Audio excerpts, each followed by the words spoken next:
You know, it's not hard to make fans happy. Fans of legacy franchises happy. All you have to do is not destroy the IP and not insult them and say thank you. That's all you have to do. That's really all you have to do to make fans happy anymore. I mean, the bar is pretty low, right? But Ncuti Gatwa is shooting off his mouth again. This is actually the same interview, I guess, and we missed this. We talked about it the other day about him being like, hey, you know, actually it wasn't him. It was the journalist trying to say, well, people are, you know, racist if they don't like you as the Doctor. But the show hasn't even premiered yet. The new season hasn't even premiered yet, and he's already ruined it.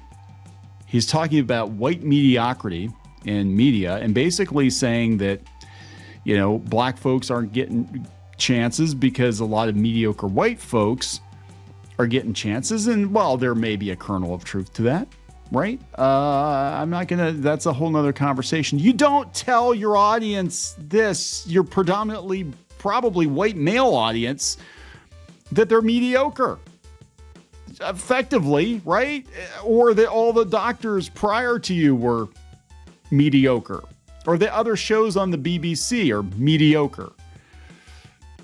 This isn't hard. God, this is not hard to do. Just put the product out there and say thank you. Thank you for watching my show. I really would like you to watch my show. Could you please give us a chance? Yes, it might be a little different than the Doctor Who that you grew up with. But you know what? We're trying to do some really exciting things. Please give the show a chance. And every time these people open their mouths, and I'm not just talking about Ncuti Gatwa, I'm talking about all the people associated with all these legacy franchises anymore. It seems like this is the case. Every time they open their mouths, they drive tens of thousands, possibly millions of customers away. All you have to do is give people something decent. Keep your politics out of it. You can put your political opinions in the show. It's been going on for years, but you don't go out to social media and shit on people. You don't do interviews and shit on your audience. Again, that's all you have to do. It's not hard. It's really not hard. And I'm incredibly disappointed, I have to tell you, because I missed this, and it's trending today. This little snippet here where I was actually kind of defending Ncuti. I was kind of like, you know, well, the journalist kind of put words in his mouth, whatever. Now he's talking about white mediocrity. I'm like, oh, shit. Of course you are. Regardless of how you feel about it, you have just signed the death certificate for Disney's Doctor Who. That's what this is Disney's Doctor Who. Beyond prancing around in a skirt and saying that you can twerk enemies to death, and this Doctor is questionable whether or not it's actually the 15th Doctor, who knows? Because, you know, we still have David Tennant running around out there. God, okay, let's talk about this. Before you get into it any further, please subscribe for more pop culture news, views, and rants, guys. I can't believe he said this. God. Star Whovian has the tweet, and actually it's trending right now. This one came up. There's so much white mediocrity that gets celebrated, Ncuti Gatwa said. We've got to keep pushing for more. Lots and lots more diversity. Lots more inclusion in our screens. Lots and lots and lots of it for all you male gaymans out there. Okay. Says Ncuti Gatwa. Doctor Who is finished. R.I.P. Doctor Who. This is Twitter's trending, talking about, this is their AI-generated snippet. Look who's at the top of the list. I know her. Geeky Sparkles. She's white, but she's not mediocre. I think she's pretty excellent, actually. Ncuti Gatwa, the first black Doctor Who and an LGBTQ plus Rwandan immigrant to the UK, has sparked discussions with his comments on the celebration of white mediocrity in the entertainment industry. And look, there is a lot of mediocre product out there, but some of it's made by black people. Some of it's made by Asian people. You know, just because somebody's diverse and inclusive doesn't mean that they know how to make good stuff. In fact, we're seeing a lot of shows get canceled because a lot of people were given the reins to produce shows and movies based on their identities, not on their qualifications. I'm just saying, we're seeing a lot of that. Like Netflix is canceling stuff like crazy. In a recent interview, Gatwa, known for his roles in the Doctor Who series, expressed his views on the need for more diversity and inclusion, highlighting the disparity and how much mediocrity is celebrated among white individuals compared to the struggles faced by, this is AI generated, by the way, compared to the struggles faced by black people in the industry. His statements have elicited a range of reactions from fans and viewers, with some expressing support for his stance and others criticizing it, showcasing the ongoing debate on diversity and inclusion in the entertainment world. Grok can make mistakes. That's the disclaimer. Geeky Sparkle says, right, because twerking at space monsters, wearing ridiculous outfits, and putting musical numbers in Doctor Who will show white mediocrity. Who's boss? The only one making it a race issue seems to be him. Most people hate it because it sucks.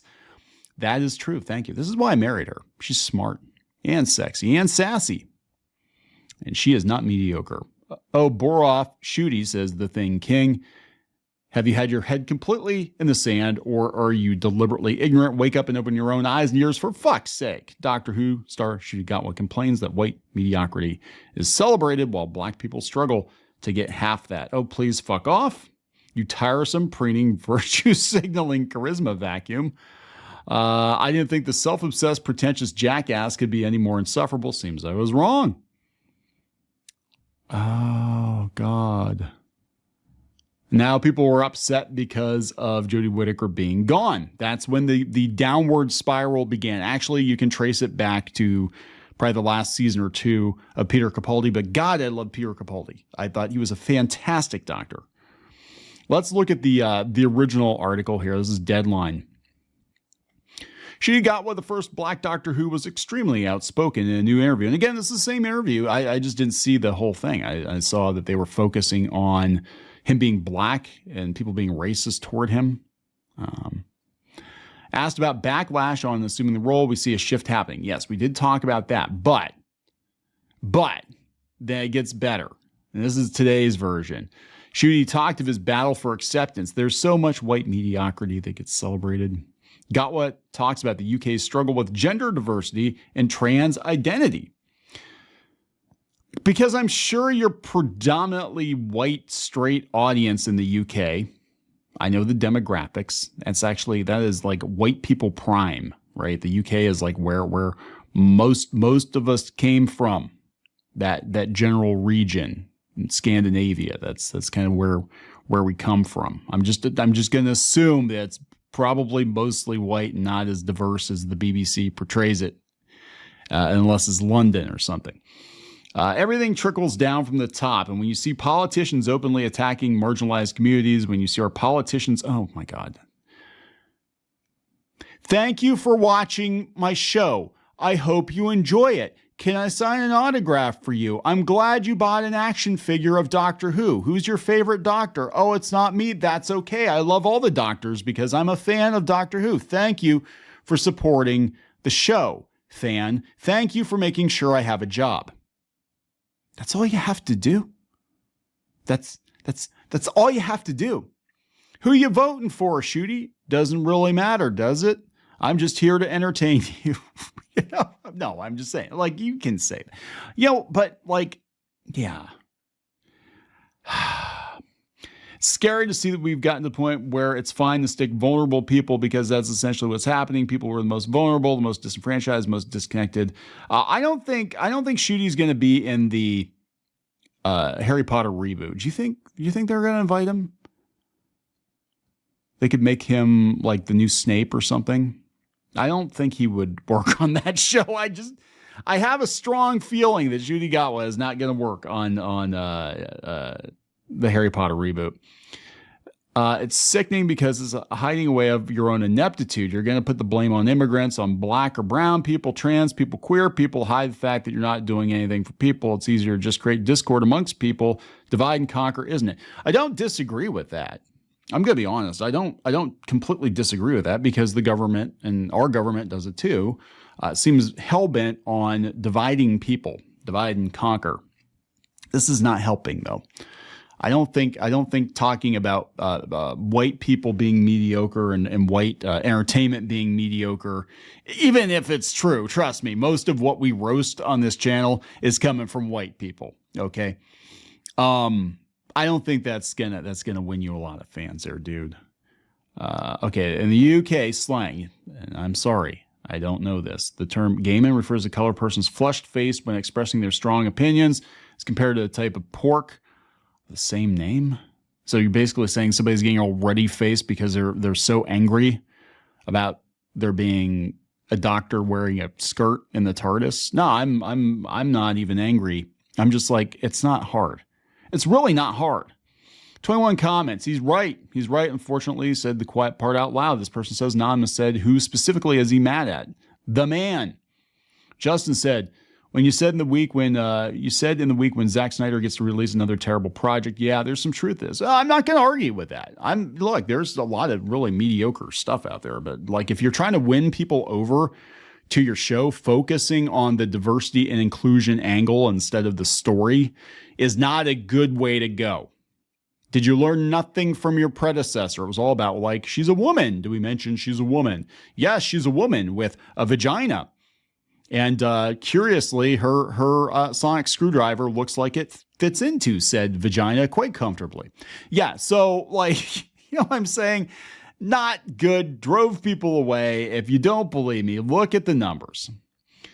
All right. In fact, this is coming up on Reddit. And you're not even allowed to say on Reddit that Jodie Whittaker's team tanked Doctor Who, but you can see from 2000, and this was on Russell T Davies' watch from 2005 to 2009, 2010. Doctor Who was flying high. Came back almost 8 million, over 8 million, 10 million in 2009.